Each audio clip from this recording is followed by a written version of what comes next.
November 30th, Robert Boyle.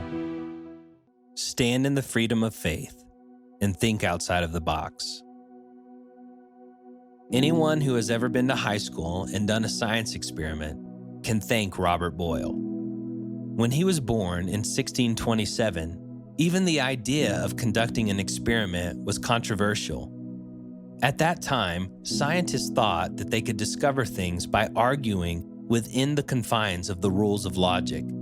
Aristotle and others had established these rules 2,000 years before. But Robert was different. He wanted to make discoveries by observing nature and drawing conclusions from what actually happened, not by dissecting someone else's idea that was centuries old. He believed it was his duty to look for God's purposes in nature. Nature was God's handiwork, so if you studied it, you would also learn more about God and His goodness. In the Bible, in Romans chapter 1, verse 20, it says, "For since the creation of the world, God's invisible qualities, His eternal power and divine nature have been clearly seen, being understood from what has been made." Robert's inquisitive faith gave him the desire to explore the hidden wonders of science. You probably learned Boyle's law in chemistry class. The pressure of a gas is inversely proportional to the volume it occupies. And it was Robert Boyle who discovered it through this wonderful new idea of experimentation. His early publications detailed how to perform a controlled experiment. Words like procedure, observation, and apparatus began with Robert. He even wrote a long paper on the sole topic of repeating failed experiments to learn from them.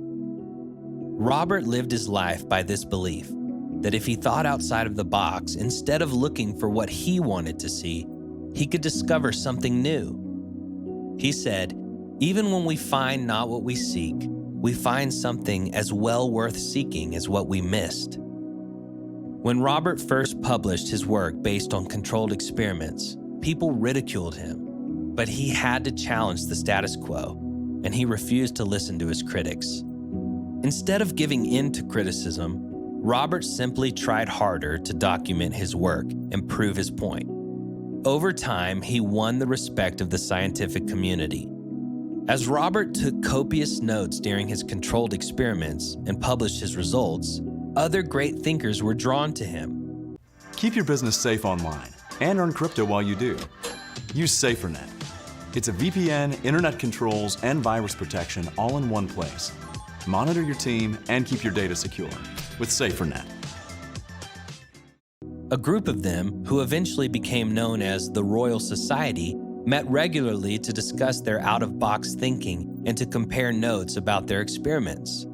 Robert continued to experiment and then published the results of his work, and he continued to question. He named his books things like The Skeptical Chemist and New Experiments and Observations.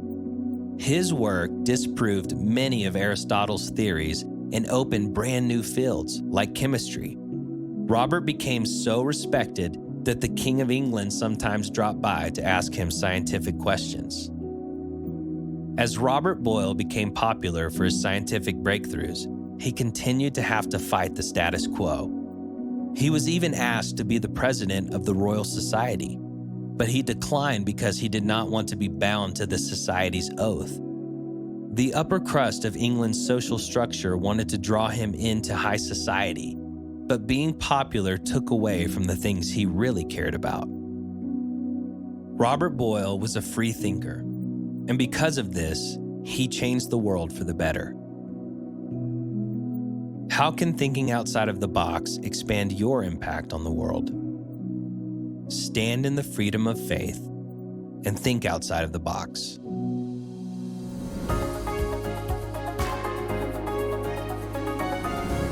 Hello, my name is George Morrison, and I pastored in the Denver metro area for almost 40 years. And now I have a ministry called Truth and Life Ministry, where we travel here and abroad teaching on leadership. Our story today is about a gentleman named Robert Boyle. Robert Boyle was known for someone who thought outside the box. Matter of fact, his approach to science was one that, what have we learned from failed experiences? Think about that for a moment. My challenge to you today would be, what have you learned from failed experiences? You know, as I look back over my walk with Christ and my life, I can honestly say that I probably learned more from the things that I failed at than the things that I was successful in. You know, the impact on our lives personally and the way it changes direction of our lives and our thinking comes from failures many times. Now, when we serve God and we make these failures, we have Him to turn to, who forgives us of our failures and actually helps us move on by His grace and His mercy. So look inside. Take a look at your life. What have you learned from the failures in your life? And how will you apply that now to your life that will turn them into successes in the overall picture of what God has called you to do? Well, hopefully this story encouraged you in many ways. And I just want to say God bless your day and thank you.